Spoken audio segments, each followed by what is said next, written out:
تو نے انعام کیا ہے اور ہمیں ان لوگوں کا راستہ مت چلا جس پر تو نے اپنا غضب کیا ہوا ہے.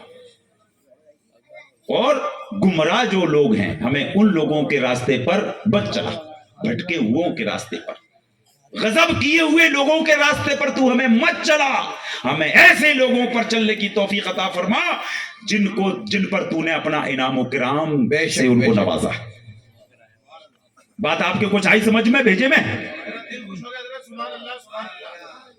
ہم پیر ہیں, ہمارے حضور سرکار سید معصوم علی بابا صاحب تاجدار ملنگا مدد اللہ العالی و نورانی نے ارشاد فرمایا کہ بیٹے جب تک تم سچے ملنگ نہیں ہو سکتے جب تک تم شریعت کی پیروی نہیں کر لو گے. بہت اچھی بات ہے, بہت اچھی بات ہے. تمہیں شریعت کے قانون کے دائرے میں آنا ہی پڑے گا. مانا کہ ان الحق کی صدا دینے والے کا سر دھڑ سے الگ کیا گیا, وہ بھی حق پر تھے, اور جس نے سر الگ کیا وہ بھی حق پر تھا, کیونکہ یہاں پر شریعت اور حقیقت دونوں ظاہر ہو رہی تھی, دونوں ہی حق پر تھے. آپ یہ نہیں کہہ سکتے کہ صاحب انہوں نے جو ہے غلط کیا, کیونکہ میں نے اس سے پہلے کہا تھا کہ شریعت ظاہر پر لاگو ہے, باطن پر لاگو نہیں ہے. حضرت منصور حلاج بھی حق پر تھے کیونکہ وہ فنا فی اللہ ہو چکے تھے, اللہ کے عشق میں وہ خود فنا ہو گئے تھے. مٹا دے اپنی ہستی کو اگر کچھ مرتبہ چاہے کہ دانا خاک میں مل کر گلے گلزار ہوتا ہے. آپ نے یہ دیکھ لیجئے کہ ایک گیہوں کا دانا ہوتا ہے, جب ہم اسے زمین میں ڈالتے ہیں تو وہ اپنے آپ کو سڑا دیتا ہے, گلا دیتا ہے. کیوں؟ کہ تاکہ میں باقی ہو جاؤں. وہ دانا اپنے آپ کو زمین میں سڑا دیتا ہے, گلا دیتا ہے تاکہ میں باقی ہو جاؤں. آپ دانے کو ایسے ہی آپ نے ہاتھ پر رکھے رہو یا کسی تھیلے میں رکھ دو تو وہ دانا نہ تو سڑے گا, گھن جائے گا, مگر سڑ نہیں سکتا. دوسرے چرندے پرندے چیٹی ویٹی یہ کھا جائیں گے اسے, مگر سڑے گا نہیں. سڑے گا جب وہ مٹی میں پہنچے گا.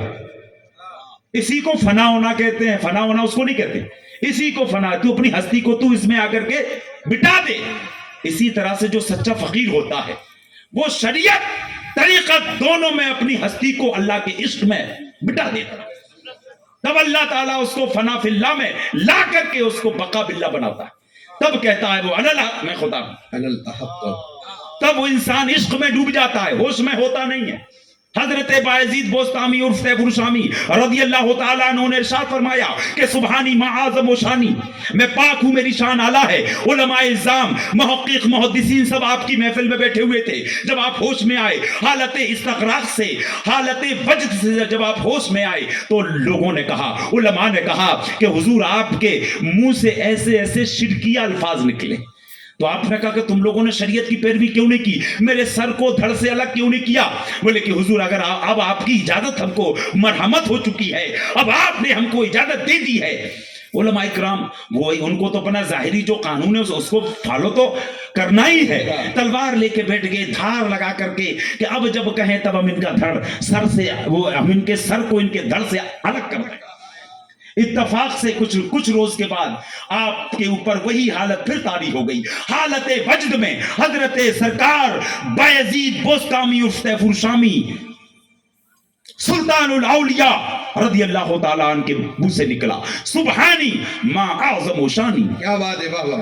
تاریخ میں آیا ہے کہ علماء میں سے ایک عالم اٹھے, اپنے ہاتھ میں تلوار کو لیا اور ان کی گردن پر مارا تو ایسا لگا کہ وہ تلوار ہوا سے نکل گئی. دوبارہ سے کوشش کی, تیسری بار, چوتھی بار, پانچویں بار, چھٹویں بار, کئی بار ناکام کوشش کی, مگر سر کو دھڑ سے الگ نہ کر سکی.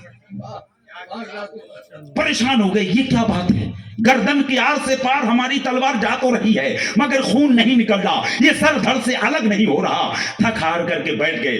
جب حضور سرکار مدار العالمین رضی اللہ تعالیٰ عنہ کے پیر و مرشد حضور بایزید بوستامی رضی اللہ تعالیٰ عنہ ہوش میں آئے, کہا کہ حضور ہم نے تمام بہت کوشش کی, ہم نے پوری کوشش کی کہ آپ کا سر دھڑ سے الگ ہو جائے, آپ کی یہ گردن آپ کے دھڑ سے دور جا کے گرے, مگر حضور ہم ناکام رہے.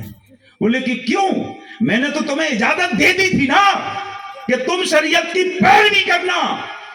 کہا حضور ہم نے پوری کوشش کی, لیکن ہماری یہ بات سمجھ میں نہیں آ رہی، آپ نے ہمیں اجازت دے دی مگر آپ کی گردن الگ کیوں نہیں ہوئی؟ آپ کا یہ سر دھڑ سے کیوں نہیں الگ ہوا؟ تو سرکار بایزید بوستامی عرف تیفور شامی رضی اللہ تعالیٰ عنہ نے ارشاد فرمایا کہ اے علماء کی محفل، اے عالم دین، اے محدثین، اگر یہ بایزید کی زبان ہوتی، یہ بولی اگر بایزید کی ذاتی ہوتی تو یہ سر دھڑ سے الگ ہو جاتا۔ اس زبان سے تو اللہ بول رہا تھا، کیا بات ہے، سبحان اللہ، خدا ہم کلام ہو رہا تھا، تو کیا تم خدا کی گردن کو الگ کر سکتے ہو؟ کیا خدا کے گردن ہوتی ہے؟ یہ بایزید کی زبان نہیں تھی۔ اللہ اکبر۔